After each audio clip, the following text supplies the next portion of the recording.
tasawufnya, ketika pakaian, badan dan tempat harus suci dari barang yang haram. Nah ini yang bagaimana syaratnya biar terkabul. Ini pakaian, badan dan tempat harus terhindar dari hal yang diharamkan oleh Allah Subhanahu wa taala. Kenapa? Kita harus paham ketika kita sholat, pakaian kita ini ada yang halal nggak ya? Dapatnya dari mana nih? Ini kenapa? Ini akan menjauhkan diri kita dari kekhusyuan. Karena kunci sholat adalah khusyuk. Wasta'inu bis sabri was shalah. Di sini kepada Allah, minta tolonglah kepada Allah ya dengan sabar dan salat. Wa innaha lakabiratun. Dan sesungguhnya salat itu berat. Ya, salat itu berat. Coba Bu, ketika terdengar azan, kita mudah atau berat untuk melakukan salat? Berat. Ya, walaupun salat hanya 5 menit. Berbeda dengan ibu mau mengerjakan, mau pergi ke mall, pergi ke pasar yang butuh waktu berjam-jam. Ya, tapi sholat 5 menit ini berat. Ya, kata Allah, wa innaha lakabiratun illa 'alal khashi'in, kecuali bagi orang-orang yang khusyuk. Yang khusyuk itu yang bagaimana? Nah, khusyuk bukan berarti dalam sholat saja. Ya. Kita sholat yang khusyuk ketika mulai takbiratul ihram sampai dengan akhir saya terus ingat Allah terus, ya boleh, silahkan. Namun yang kunci utama kita lihat ayat selanjutnya, alladzina yadhunnuna annahum mulaqu rabbihim, di Al-Baqarah ayat 46-nya.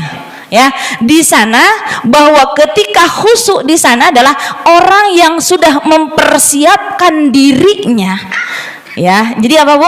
Orang yang sudah mempersiapkan dirinya akan berjumpa dengan Allah. Jadi kita sebelum sholat, bagaimana biar kita khusyuk? Sebelumnya dulu dipersiapkan, alladzina yadhunnuna annahum mulaqu rabbihim wa annahum ilaihi raji'un, bahwa diri kita akan berjumpa dengan Allah, bahwa kita akan bersama Allah. Kita sebelum sholat sudah siapkan dulu. Bukan mau sholat kita masih mikir A, B, C dan lain sebagainya. Tapi kita apa? Siapa yang akan kita temui? Siapa yang akan kita hadapi? Siapa yang akan diajak bicara dengan kita? Contoh, punten, ibu, kalau ibu bertemu seseorang, ya, yang itu mungkin bisa orang terhormat, bisa mungkin itu pejabat dan lain sebagainya, kira-kira dari mulai dandanan kita disiapkan tidak? Disiapkan. Dari mulai dandanan sudah kita siapkan. Dari mulai ucapan kita sudah akan tertata. Betul? Dari sikap kita akan terjaga. Maka ketika sholat kita, bagaimana biar bisa khusyuk? Nah, jadi langsung kencang tuh. Ya, bagaimana sholat kita bisa berkhusyuk? Disiapkan dulu dari sebelum sholatnya. Tadi pakaiannya, ya, badannya, terus juga tempatnya. Ini dari hal yang haram kita jauhi. Yang kedua adalah alladzina yazunnuna annahum mulaqu rabbihim wa annahum ilaihi raji'un, bahwa siapkan diri kita akan bercengkrama dengan Allah. Diri kita akan berbicara dengan Allah, diri kita akan curhat dengan Allah, diri kita akan bersama dengan Allah, akan komunikasi dengan Sang Pencipta, akan berkomunikasi dengan Sang Khalik. Maka inilah yang akan membuat diri kita, bagaimana sholat kita bisa mulai khusyuk. Minimalkan awalnya dulu, ya kan? Tadi kita mau berjumpa dengan orang yang mungkin, ya kan, yang mungkin itu orang terpandang menurut kita saja, kita sudah siap-siap dandanannya kita, pakaiannya bener enggak, di kerudungnya mengsong atau enggak, kalau ibu-ibu kan, bapak-bapak juga pakai jasnya rapih atau tidak ketika mau bertemu dengan direktur dan lain sebagainya. Maka ini apalagi kita mau berjumpa dengan Allah. Ketika diri kita berjumpa dengan Sang Khalik, Sang Pencipta kita, yang memberikan rezeki kepada kita, yang memberikan nafas, yang memberikan makanan, yang memberikan segalanya, dan bahkan yang menggerakkan diri kita, yang membuat diri kita bisa berpikir, berucap dan lain sebagainya.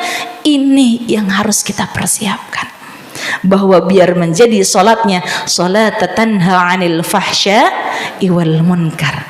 Ini hakul yakin janji Allah. Allah mengatakan di sini pasti sholat tanha 'anil fahsya'i wal munkar. Namun terkadang kan kita lagi sholat aja ingat yang lain. Ketika Allahu Akbar mulai, saya mau berhadapan dengan Allah nih, saya mau fokus, saya mau khusyuk, bahkan kita punya tempat yang spesial gitu kan, ya.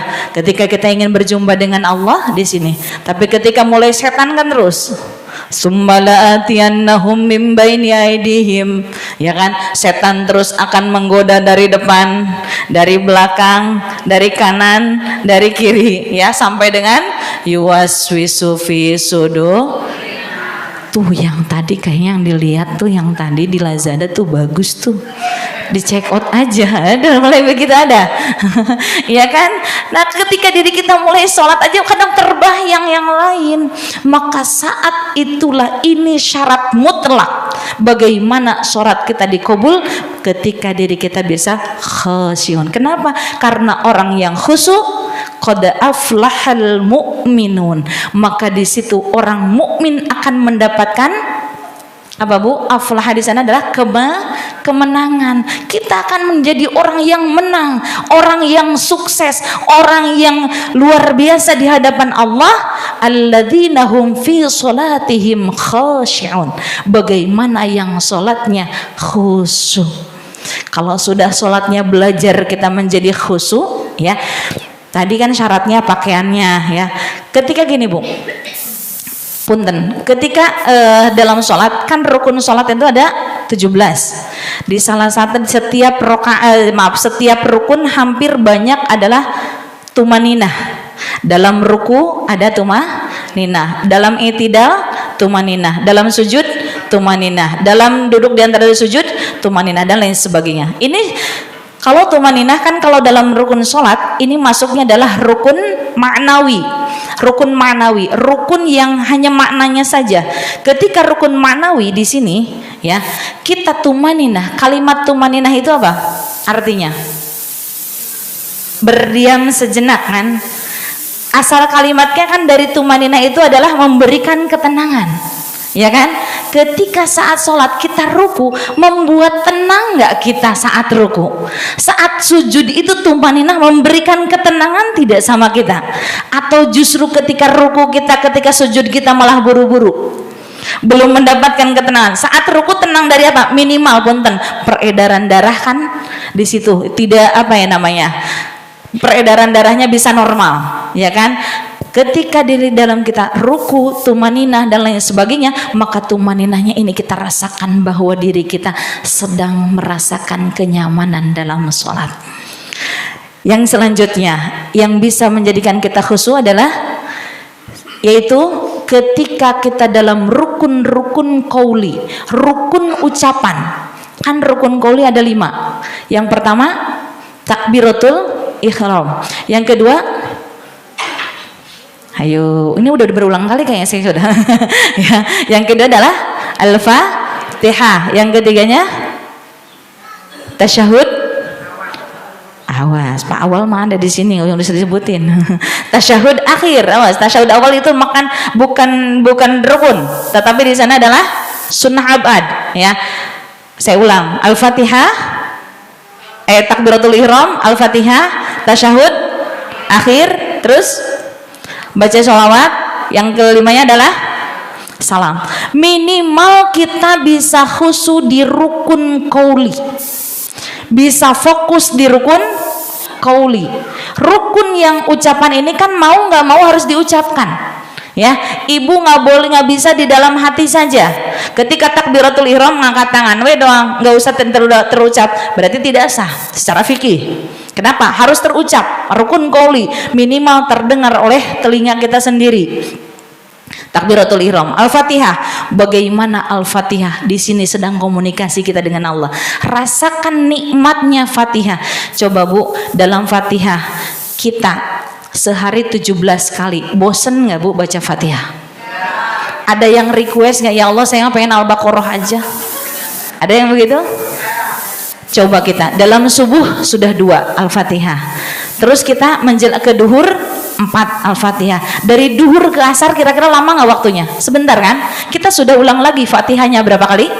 4 kali. Dari fatihah dari asar ke maghrib lama nggak? Enggak, sebentar. ya kan? Baca lagi kita asar tuh 4 kali. Dari asar ke maghrib cuma selisihnya kurang lebih sekitar 2 jam, 2 jaman lebih lah ya, 2 jam 2 jam setengah. Baca lagi Fatihah berapa kali? 3 kali. Habis itu yang lebih keren lagi dari Isya, dari maghrib ke Isya 4 kali. Waktunya cuma 1 jam. Bosan nggak kita baca Fatihah? Enggak. Ini justru yang harus membuat kita nikmat saat baca Fatihah. Ini bagaimana kita rasakan nikmatnya baca Fatihah. Ketika saatnya, kan di situ ada 2 bagian. Masih ingat? Bagian hak Allah dan hak kita. Hak Allah, hak sang khalik, dan hak abdun atau hak hamba. Ketika hak Allah, kita rasakan memuji Allah. Tadi kita sedang bercengkrama dengan Allah, kita sedang berjumpa dengan Allah. Rasakan, ibu, kita memuji suami, memuji anak. Ibu dari hati tidak? Iya kan? Nah, soleh, pinter, suamiku yang baik dan lain sebagainya, ya kan? Kita benar khusyuk. Contohnya kan seperti itu, betul? Saat kita memuji Allah, ini dalam Fatihah kita 17 kali memujinya. Dalam Fatihah saja sudah 7 kali. Ibu memuji suami ibu, ibu memuji anak ibu. Kita bisa dari hati. Masa iya saat kita memuji Allah kita tidak dari hati? Bismillahirrahmanirrahim, alhamdulillahi rabbil alamin. Itu kan lagi memuji Allah dengan menyebut nama Allah yang maha pengasih dan maha penyayang. Rasakan mulut kita, satukan dengan hati kita sedang memuji Allah. Alhamdulillahi rabbil alamin, arrahmanir rahim, maliki yaumiddin, iyyaka na'budu wa iyyaka nasta'in.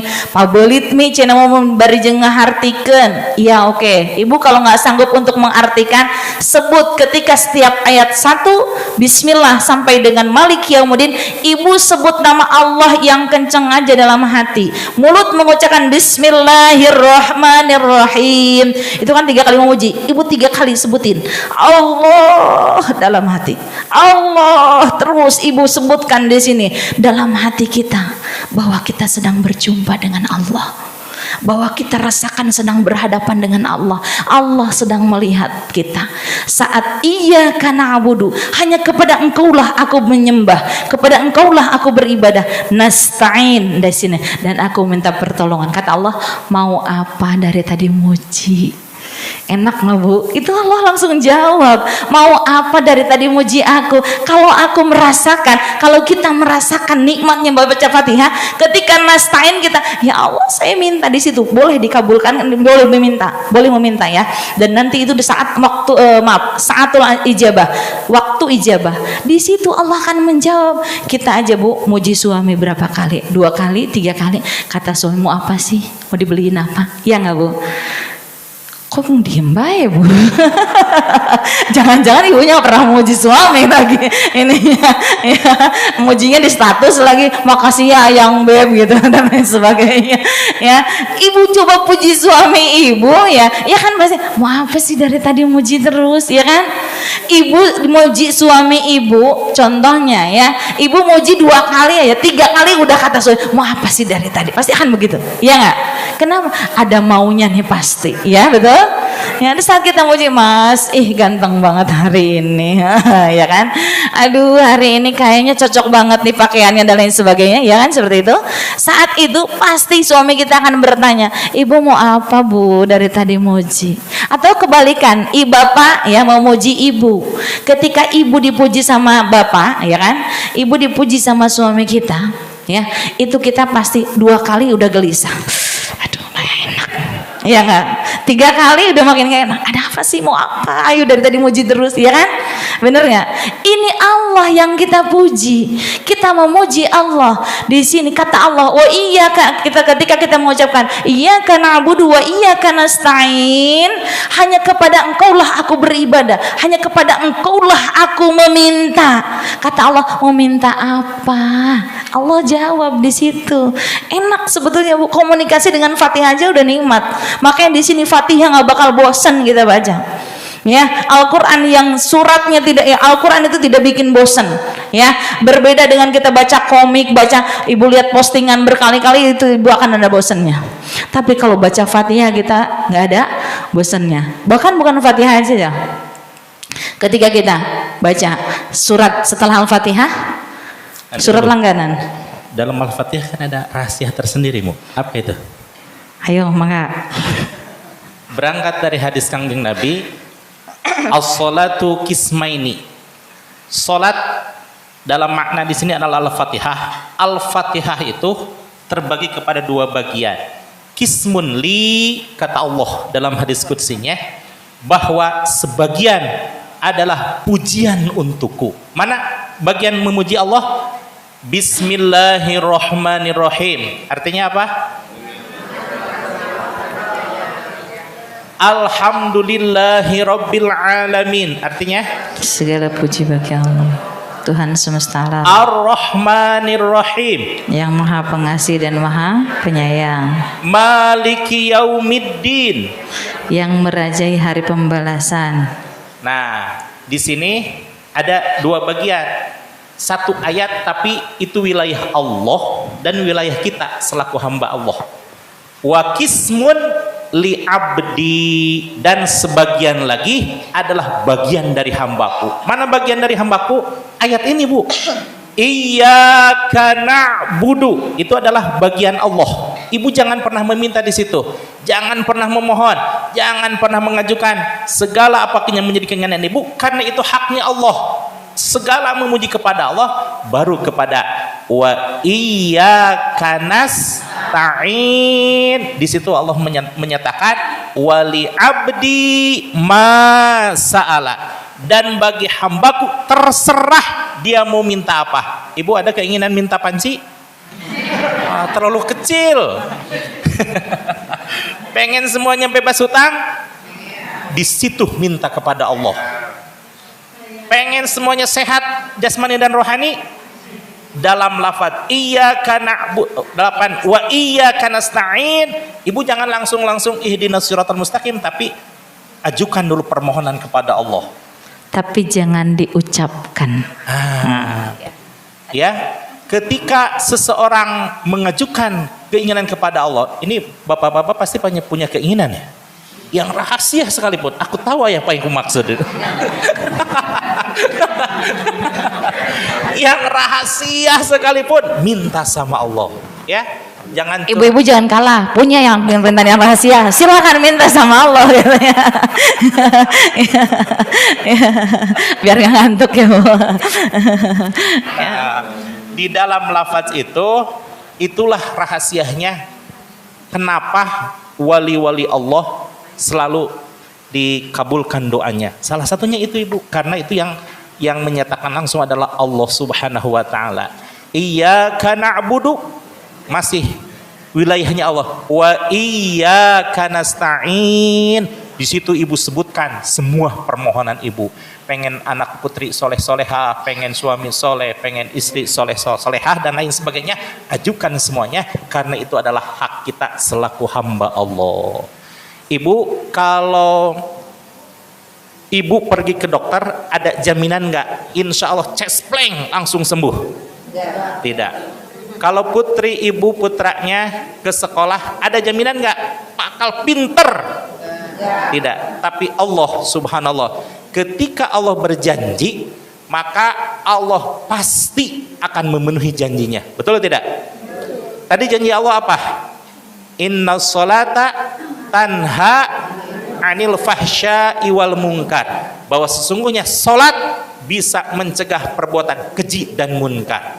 Kalau diantara kita sekalian melihat tetangga ada sesuatu yang kurang baik di dalam dirinya, maka cara yang paling efektif untuk menyembuhkannya bukan dengan apa-apa, bukan pergi ke dokter, bukan pergi ke dukun anak, bukan, tapi luruskan dan ikhlaskan dan baguskan sholat, pasti akan Allah bereskan semua permasalahanmu. Yakin? Karena Allah itu maha kuasa atas segala sesuatu. Yakin tidak? Allah berkuasa tidak? Segala sesuatu berkuasa tidak? segala yang Allah kehendaki berkuasa tidak? Berarti Allah berkuasa segala-galanya, betul? Tidak, ada satu yang Allah tidak bisa. Ada satu hal yang Allah tidak bisa. Apa kira-kira? Nggak bingung ini ya. Kan tadi Allah Maha Kuasa katanya. Segala-galanya bisa Allah laksanakan. Tapi ada satu yang tidak bisa Allah laksanakan. Apa itu? Menyalahi janjinya. Betul tidak? Janji Allah tadi dalam melaksanakan sholat apa?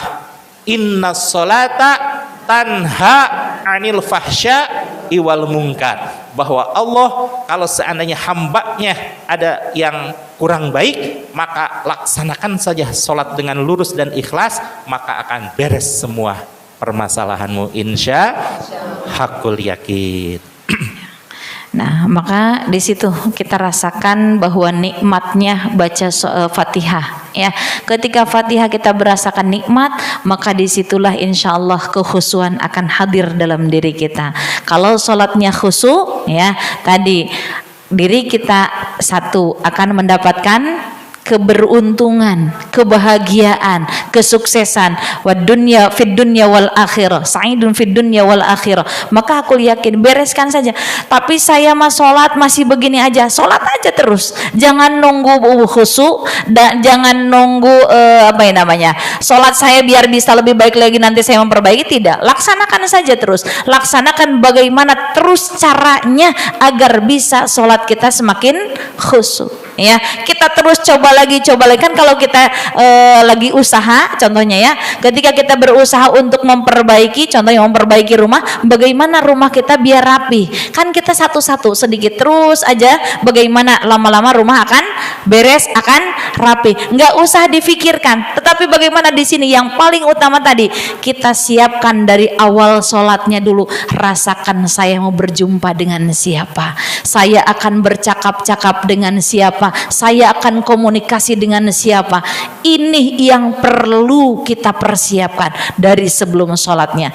Yang tadi selanjutnya ketika rukun qaulinya maksimalkan. Kenapa? Karena ketika terdengar, mulut mengucapkan rukun qauli, telinganya mendengar, maka akan masuk ke dalam hati. Disinilah akan terjadi khusyuk. Ya, tadi Fatihahnya dan sebagainya ya, dari mulai pujiannya dan wali abdi tadi yang untuk hamba-hamba berdoa, kan setelahnya wa iyyaka nasta'in, kan kata Allah mau apa gitu kan, mau apa silahkan kan gitu, minta lagi ke sana buat minta. Makanya kenapa setiap ghairil maghdubi alaihim waladdallin ada kalimat amin itu kan artinya kabulkan, ijabah. Kenapa? Ada doa di sana. Ihdinas siratal mustaqim. Tadi mulai doa kita yang khusyuk, doa yang khusus kita ya. Tadi boleh berdoa tetapi tidak boleh diucapkan, dan jangan lama-lama, ntar lupa habis ini ayatnya apa lagi. Ya, saking khusyuknya kita, iyyaka na'budu wa iyyaka nasta'in. Habis ini apa? Ulang lagi. Bismillahirrahmanirrahim. Jangan gitu ya. Ibu cukup lintaskan saja. Kenapa? Karena beberapa detik di sana adalah saatul ijabah, saat berijabah ya. Maka di sana iyyaka na'budu awas, masih terus fokus kepada Allah. Wa iyyaka nasta'in.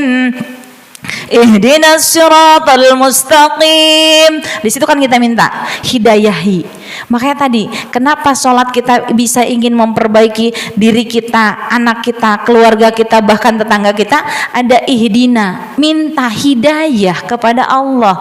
Hidayahi kami, makanya bukan ihdini tetapi ihdina. Hidayahi kami. Kami itu siapa? Kalau kami jamak atau mufrad, sedikit atau banyak? Banyak. Di sana jamak. Minta kita, kalau kita sebagai ibu minta untuk anaknya, untuk suaminya, untuk dan lain sebagainya. Ketika diri kita mungkin ibu RT, ingat satu lingkungan, ihdina, hidayahi saya satu lingkungan ini. Itu silahkan ya doa. Kenapa? Karena nak di sana gitu ya. Naknya di sana adalah Jama. Ya ibu silakan, bapak silakan. Ketika kita pengurus DKMI hidina ya Allah, hidayahi selingkungan Lili ini contohnya gitu kan. Ini minta hidayah apa? Nak di sana adalah jama. Bayangkan siapa yang ingin diberikan hidayah oleh Allah Subhanahu wa taala. Ihdinas siratal mustaqim, siratal ladzina an'amta alaihim. Him yang pertama ini ya, nggak apa-apa ya, mungkin ada yang sudah pernah dengar, nggak apa-apa. Kita tetap kita bahas ini sedikit ya.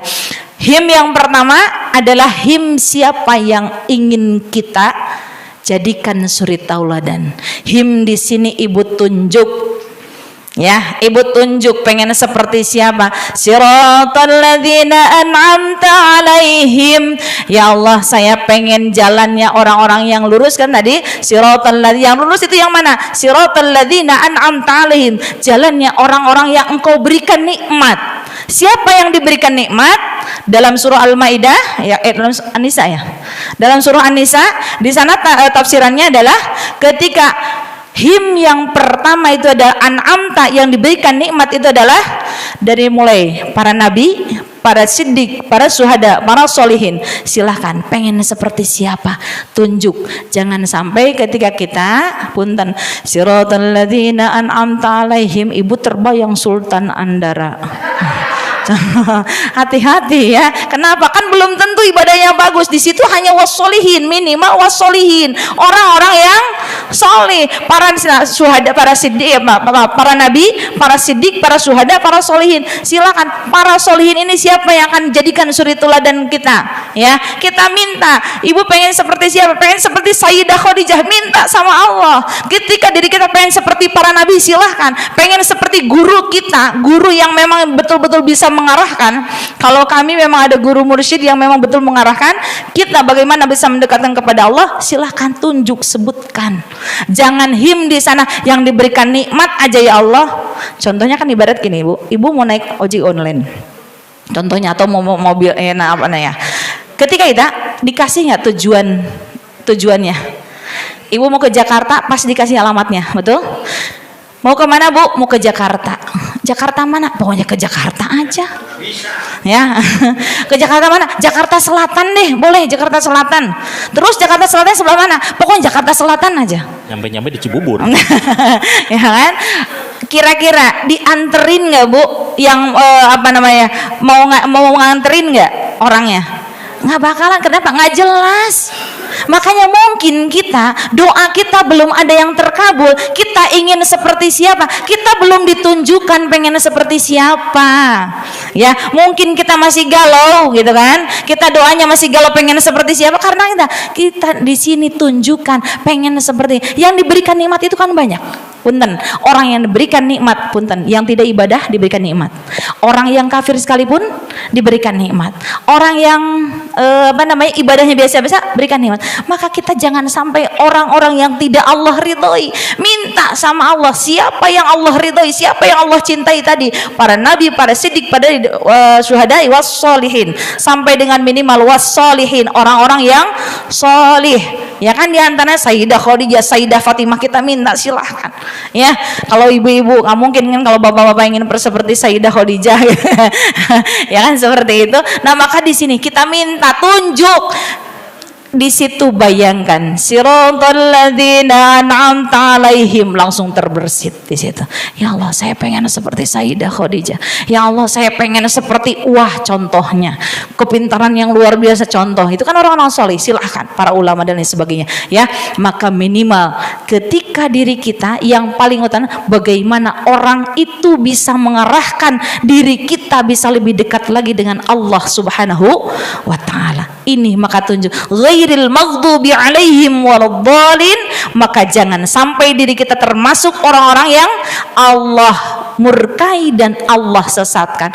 Kan ibu aminnya juga kan nikmat. Amin, kabulkan ya Allah. Kenapa? Doanya benar dari tadi. Kita faham apa yang kita minta, bukan ghairil maghdubi alaihim waladdallin. Amin. Tahu yang diaminkan apa? Kenapa? Karena kita tidak paham apa yang kita baca, apa yang kita minta ya. Bahkan tiba-tiba ketika bismillahirrahmanirrahim sadar-sadar pas aminnya. Ya, saking sudah lancarnya gitu ya, saking kita sudah fokusnya ya, entah karena fokus entah karena sudah lancar ya, tadi sehari aja ada 17 kali gitu. Tiba-tiba bismillahirrahmanirrahim udah di ujung-ujungnya amin, nggak tahu apa yang diamin. Kata Allah mau apa yang dikabulkan, kata Allah kalau kita tidak memahami apa yang kita baca. Maka ketika Fatihah ini insya Allah kita bisa memulai diri kita sholat, kita bisa khusyuk ya.